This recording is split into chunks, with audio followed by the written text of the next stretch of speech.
ये उनका अपना मामला है। बीजेपी ने जिसको एनडीए को लड़ाना है उनको तय करेंगे, ये उनका मामला है, इसमें हमारा क्या देखना है। हमारी अपनी रणनीति हमारे नेता तय करेंगे तो हम अपने तरीके से देखेंगे क्या होगा। तो आप पे कोई कैंडिडेट डिसाइड हुआ है? ये तो पार्टी में बात होगी, मुझे नहीं जानकारी इसमें। क्योंकि राजनाथ जी ने भी कॉल करने कहा और मल्लिकार्जुन खड़गे जी कांग्रेस प्रेसिडेंट को उनसे सपोर्ट मांगा है एनडीए के कैंडिडेट को, जो सीपी राधाकृष्णन है उनके लिए। ये पूरी तरह से पार्टी का निर्णय। देखिए, जो भी पार्टी का फैसला होगा हम लोग तो उससे बंधे हुए हैं। बात कर लेते हैं सर, जिस तरीके से इलेक्शन कमीशन ने राहुल गांधी को बोला है कि जो वोट चोरी का आरोप लगा रहे हैं कि एफिडेविट दीजिए 7 दिन में, नहीं तो माफी मांगी। राहुल गांधी को सारवरकर समझ रहे क्या? राहुल गांधी माफी मांगेंगे? अपने जैसे समझाया गया बीजेपी के लोग हैं कि जब माफी मांगेंगे। राहुल गांधी ने जो कहा है वो डंके की चोट पर कहा है, सबूतों के साथ कहा है। चुनाव आयोग को माफी मांगनी चाहिए देश से। चुनाव आयोग ने एक बार भी उस बात को नहीं बताया जो राहुल गांधी ने आरोप लगाए। आपने मरे हुए जिंदा लोगों को मरा हुआ दिखाकर वोट काट दिए और आप बता रहे हो माफी मांगिए। आपने अपराध किया है। सीपी राधाकृष्णन का चुनाव जो एनडीए में होगा, उन्होंने कहा कि आरएसएस के एक और वो एनडीए कैंडिडेट बनाया है, पहले पीएम स्पीकर और अब ये इंस्टीट्यूशन भी आरएसएस के थ्रो रहे हैं। आप कैसे देखते हैं आरएसएस का डोमिनेशन? देखिए, अभी जो लाल किले के प्राचीर से प्रधानमंत्री जी ने बोला है, उस संगठन को, जिस संगठन ने इंजेक्शन से भी खून ना दिया हो जंग आज़ादी में, आप उसके 100 साल का इतिहास बता रहे हो। आप बता रहे हो कि 100 साल उसने बड़ा बहादुर काम किया। 25 साल आप 1925 से 1950 तक तो अंग्रेज़ों की गुलामी में लगे रहे। आप अपनों को ही तबाह करते रहे। आपने भारत छोड़ो आंदोलन का विरोध किया। आपने जब आज़ाद हिंद फौज के खिलाफ लड़ने के लिए ब्रिटिश आर्मी में लोगों को भर्ती करा दिया है, लाठी घुमा करके आप बहादुर बन गए।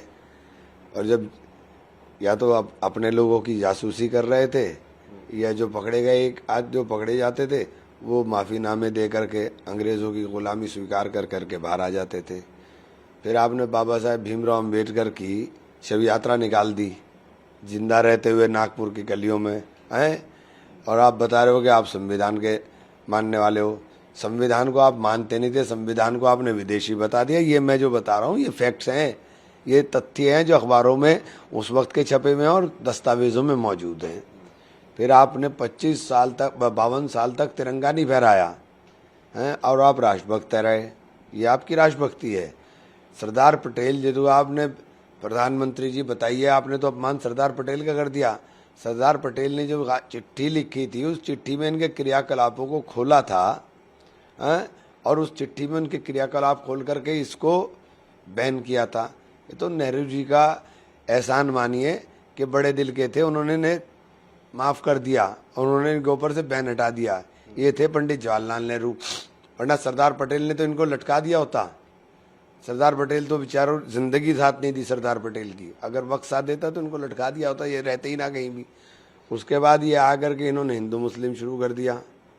फिर हिंदू मुस्लिम नफरत। अब सत्ता हासिल की तो सत्ता के अंदर इन्होंने दलितों को और आदिवासियों को खा के, तो ये इतिहास इनका इतना बड़ा है कि इस इतिहास को देख करके और बता दिया। अब इन्होंने सारा कुछ खड़ा कर लिया, अपना साम्राज्य पूरा का पूरा खड़ा हो गया। तो देखिए क्या होगा क्या नहीं होगा। जब एफिडेविट की बात कही तो राहुल गांधी ने भी कहा कि इलेक्शन कमीशन मुझसे तो एफिडेविट मांग रहा है, मगर जब अनुराग ठाकुर ये सब चीजें कहते हैं तो उनसे एफिडेविट नहीं मांगा गया। नहीं, उनसे क्यों मांगेंगे एफिडेविट? उनके लिए तो काम ही हो रहा है। उनसे कौन मांग रहा है एफिडेविट भाई? उनके लिए तो काम ही हो रहा है। और एफिडेविट जो बता रहे हैं ये कि एफिडेविट दे, आप अपना आप ही कह रहे हो कि 45 दिन के अंदर अगर आपने नहीं किया तो खत्म, तो आपके तो नियमों में नहीं है ये। हमने तो आपको एफिडेविट उस चीज के लिए जिसमें झूठ की गुंजाइश हो या जिसके अंदर कोई हमने तथ्य दिया हो। हमने तो कोई कागज नहीं प्रोड्यूस किया, कागज आपके, प्रिंटिंग आपकी। आपने तो ये भी नहीं कहा कि प्रिंटिंग त्रुटि है। बात कर लेते हैं तेजस्वी यादव की। तेजस्वी पे किसी के माइंड की लाल में दम नहीं है कि हम बिहारियों का वोट काट सके। और उन्होंने ये भी कहा कि जब ED, CBI, income tax fail हो गई, अब इलेक्शन कमीशन को भेजा है।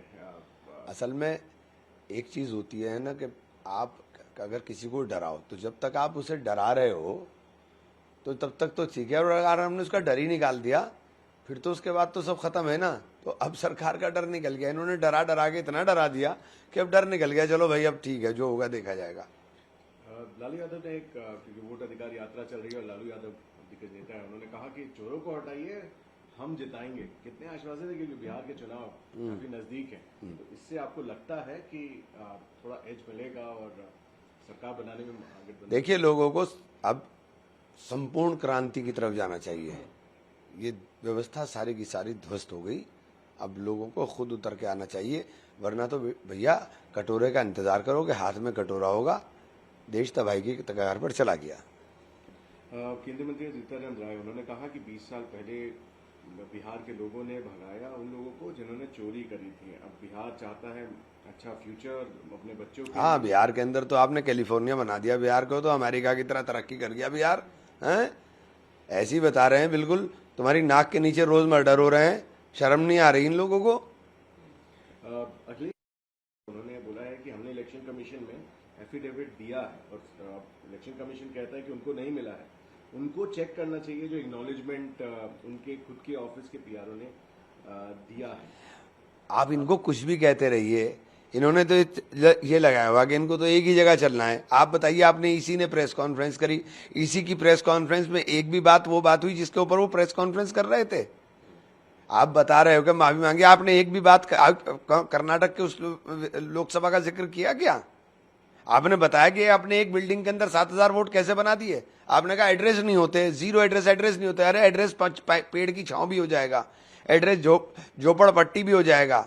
बिना छत के भी कोई रह रहा है कि देश के अंदर? और अगर बिना छत के कोई रह रहा है तो इसको भी उजागर कर दो। प्रधानमंत्री जी जो करोड़ों की छतों की बात कर रहे थे भाई।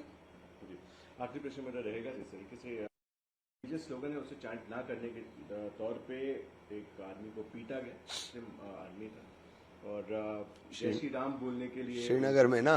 नहीं, उत्तराखंड में। हाँ, श्रीनगर में क्या, वो मेरे पास कल ही फोन आया था, मेरे यहाँ का रहने वाला है, छुटमलपुर का रहने वाला है।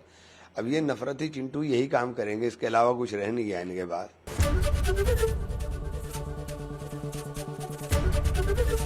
एबीपी गंगा, खबर आपकी, जुबान आपकी।